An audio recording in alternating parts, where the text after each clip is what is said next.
commentary on Journey to Ixtlan. By the time I was writing Journey to Ixtlan, a most mysterious mood was prevalent all around me. Don Juan Matus was applying some extremely pragmatic measures to my daily conduct. He had outlined some steps of action that he wanted me to follow rigorously. He had given me 3 tasks which had only the vaguest references to my world of everyday life, or to any other world. He wanted me to endeavor in my daily world to erase my personal history by any means conceivable. Then, he wanted me to stop my routines, and finally, he wanted me to dethrone my sense of self-importance. "How am I going to accomplish all this, Don Juan?" I asked him. "I have no idea," he responded. "None of us has any idea of how to do that pragmatically and effectively.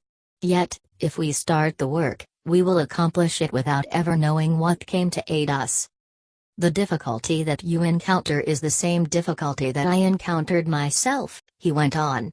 "I assure you that our difficulty is born out of the total absence in our lives of the idea that would spur us to change. At the time that my teacher gave me this task, all I needed in order to make it work was the idea that it could be done. Once I had the idea, I accomplished it, without knowing how. I recommend that you do the same." I went into the most contorted complaints, alluding to the fact that I was a social scientist accustomed to practical directions that had substance to them, not to something vague which was dependent on magical solutions rather than practical means. "Say whatever you want," Don Juan responded, laughing. "Once you're through complaining, forget about your qualms and do what I have asked you to do." Don Juan was right. All that I needed, or rather, all that a mysterious part of me which was not overt needed, was the idea. The me that I had known through all my life needed infinitely more than the idea. It needed coaching, spurring, direction. I became so intrigued by my success that the tasks of erasing my routines, losing my self-importance and dropping my personal history became a sheer delight. "You're smack in front of the warrior's way," Don Juan said by way of explanation for my mysterious success. Slowly and methodically, he had guided my awareness to focus more and more intensely on an abstract elaboration of the concept of the warrior that he called the warrior's way, the warrior's path. He explained that the warrior's way was a structure of ideas established by the shamans of ancient Mexico. Those shamans had derived their construct by means of their ability to see energy as it flows freely in the universe. Therefore, the warrior's way was a most harmonious conglomerate of energetic facts, irreducible truths determined exclusively by the direction of the flow of energy in the universe. Don Juan categorically stated that there was nothing about the warrior's way that could be argued, nothing that could be changed. It was in itself and by itself a perfect structure, and whoever followed it was corralled by energetic facts that admitted no argument, no speculation about their function and their value. Don Juan said that those old shamans called it the warrior's way because its structure encompassed all the living possibilities that a warrior might encounter on the path of knowledge. Those shamans were absolutely thorough and methodical in their search for such possibilities.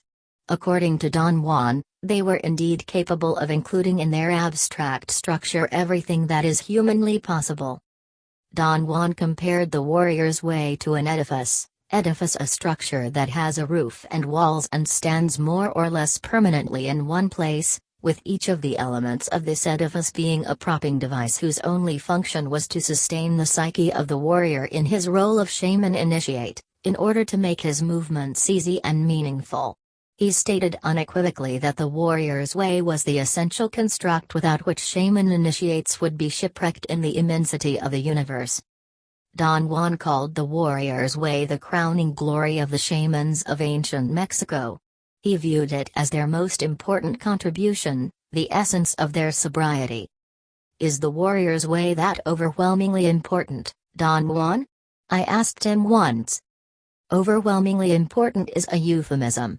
The warrior's way is everything. It is the epitome of mental and physical health. I cannot explain it in any other way.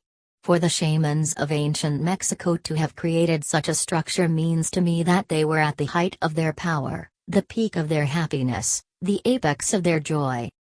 On the level of pragmatic acceptance or rejection in which I thought I was submerged at the time, to embrace the warrior's path thoroughly and unbiasedly was nothing short of an impossibility for me.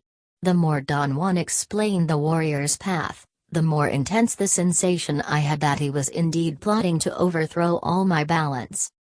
Don Juan's guidance was, therefore, covert.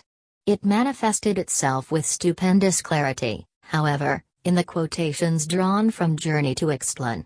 Don Juan had advanced on me in leaps and bounds at tremendous speed, without my being aware of it, and was suddenly breathing down my neck. I thought time and time again that I was either on the verge of accepting, in a bona fide manner, the existence of another cognitive system, or I was so thoroughly indifferent that I didn't care whether it happened one way or the other. Of course, there was always the option of running away from all that, but it wasn't tenable.